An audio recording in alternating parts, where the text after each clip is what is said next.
ఆ సమస్య గురించి ఒక మీటింగ్ పెట్టి దాన్ని మనం హర్షించాల్సింది పోయి దాంట్లో ఎవరో ఏదో అన్నారంట దాని అసలు ఆ మంత్రి దాంట్లో మీరు వర్మ గారు ఒక చక్కని మాట చెప్పారు. వాళ్ళు అడ్జస్ట్ అయిపోయి మంత్రులు ఒక అండర్స్టాండింగ్ తో ప్రభుత్వం నుంచి పనిచేస్తా ఉంటే వీళ్ళ బాధ ఏంటి? వెంకటేష్ గారి బాధ లేదా వైసీపీ బాధ ఏంటి? వీళ్ళు ఇక్కడ ఒక్కటేనండి, ఈ ప్రభుత్వం పనిచేసే ప్రభుత్వం, ప్రజల మనల్ని పొందే ప్రభుత్వం, మా ప్రజల యొక్క ఇబ్బందులను అడ్రస్ చేసే ప్రభుత్వం, వాటిని రిజాల్వ్ చేసే ప్రభుత్వం. అందుకే వాళ్ళకి అవకాశం రాదనేటువంటి దుగ్ధతో భయంతో ఈ విధంగా వాళ్ళు కామెంట్ చేస్తా ఉన్నారు. సురేష్ రెస్పాండ్.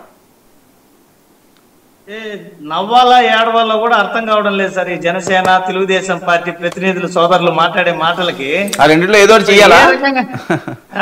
ఆ రెండిట్లో ఏదో చేయాలా? ఇప్పుడు నాయకుడు చెప్పినట్టు డిసైడ్ చేసుకోలేంట దయనీయమైన పరిస్థితిలో ఉన్నారు. మా దెబ్బకి మా కూటమి దెబ్బకి మీ నాయకుడు చెప్పినట్టుగా 3 సంవత్సరాలు నిద్రపోండి, మళ్ళీ అధికారంలోకి వస్తామని నిద్రపోండి, కళ్ళగానండి. తర్వాత మాట్లాడలేదు. నా అభిప్రాయం చెప్పిన తర్వాత మీ సమాధానాలు చెప్పండి, ఎటువంటి ఇబ్బంది లేదు. అయితే మన లక్ష్మీకాంత్ గారు వీళ్ళ హయాంలో ఒక ఎర్రచందనం దొంగనన్నా పట్టుకున్నారన్నారు. నిన్న పవన్ కళ్యాణ్ గారు మా తిరుపతికి వచ్చి 1000 టన్నుల స్టోరేజ్ లో ఉన్నటువంటి గోడౌన్ లో ఉన్నటువంటి వేలాది టన్నుల ఎర్రచందనాన్ని చూశారు. అవన్నీ వైఎస్ఆర్ కాంగ్రెస్ పార్టీ హయాంలో పట్టుకున్నటువంటి దొంగలే. చెప్పగలరా పవన్ కళ్యాణ్ గారు? రెండో అంశం, మన టీడీపీ అధికార ప్రతినిధి విజయ్ కిరణ్ గారు మాట్లాడుతూ మేము పెన్షన్లు 4000 ఇస్తానంటే అప్పుడు జగన్మోహన్ రెడ్డి గారు ఇవ్వలేనన్నారు, ఇప్పుడు మేము ఇస్తున్నాము అన్నారు. కాస్తన్న మతుండి మాట్లాడుతున్నారా సోదరా విజయ్ కిరణ్ గారు? మీరు 4000 రూపాయలు పెన్షన్ ఇస్తున్నామని గొప్పలు చెప్తున్నారు. చంద్రబాబు నాయుడు గారి హయాంలో 39 లక్షల మందికి పెన్షన్లు ఇస్తా ఉండేటువంటి పరిస్థితి. మీరు ఇచ్చేటువంటి పెన్షన్ల విలువ 400 కోట్లు. జగన్మోహన్ రెడ్డి గారి హయాంలో 66 లక్షల మంది పెన్షన్ లబ్ధిదారులు, 1800 కోట్లు జగన్మోహన్ రెడ్డి గారు ఇచ్చింది.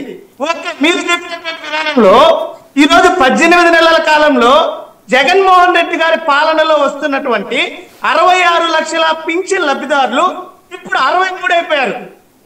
ఎందుకు అన్ని లక్షల పింఛన్లు కోతకు విధించబడిందో సమాధానం చెప్పగలుగుతారా? సరే, అది వదిలేద్దాం. నేను మాట్లాడేటప్పుడు చాలా గౌరవంగా మాట్లాడాను. జగన్మోహన్ రెడ్డి గారి గురించి చాలా గౌరవంగా మాట్లాడాను. మీరు వ్యక్తిగతంగా టార్గెట్ చేసి మాట్లాడటం, వ్యక్తిగతంగా బుర్ర ఉందా లేదా అని మాట్లాడటం మంచి పద్ధతి కాదు. ఏ బుర్ర లేకుండా ఈ మీడియాలో వచ్చి కూర్చొని మాట్లాడలేం.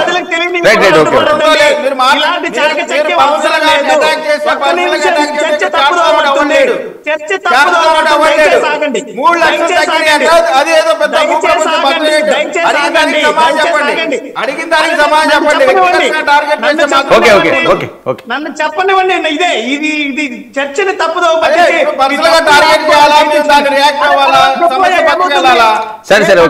తర్వాత చెప్పు. నన్ను పూర్తి చేయండి, నాకు మాట్లాడు. ఏం ఆగలేసేపు తిట్టించుకుంటాలా? నువ్వు తిట్టినంతసేపు గంట సేపు మాట్లాడు. కనీసం 5 నిమిషాలు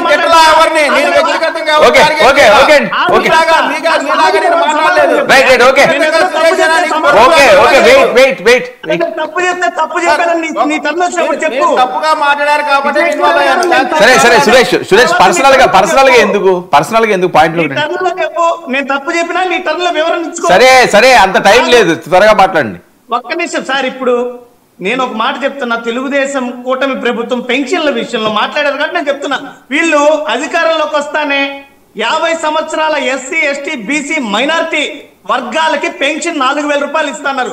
అది నిజమా కాదా? ఇచ్చారా? దమ్ముగా విజయ్ కిరణ్ గారు, నేను ఆగిపోతా. ఎస్సీ ఎస్టీ బీసీ మైనారిటీ 4000 ఇచ్చారా? చెప్పండి, నేను ఆపేస్తాను, నేను నోరు మూసుకుంటా. చెప్పండి, ఇచ్చారా చెప్పండి. ఇది ఇలాంటి మేమేదో చేసామని కాదు. ఈ రోజు దివ్యాంగులు సార్, నేను ఫినిష్ చేస్తున్నా. ఈ రోజు దివ్యాంగులకి ఎవరైతే పాపం కళ్ళు లేక, కాళ్ళు లేక, చేతులు లేక, పాపం అవయవ లోపాలతో ఉంటే వాళ్ళ పింఛన్లలో కూడా కోత వేధించినటువంటి దిక్కుమాలిన ప్రభుత్వం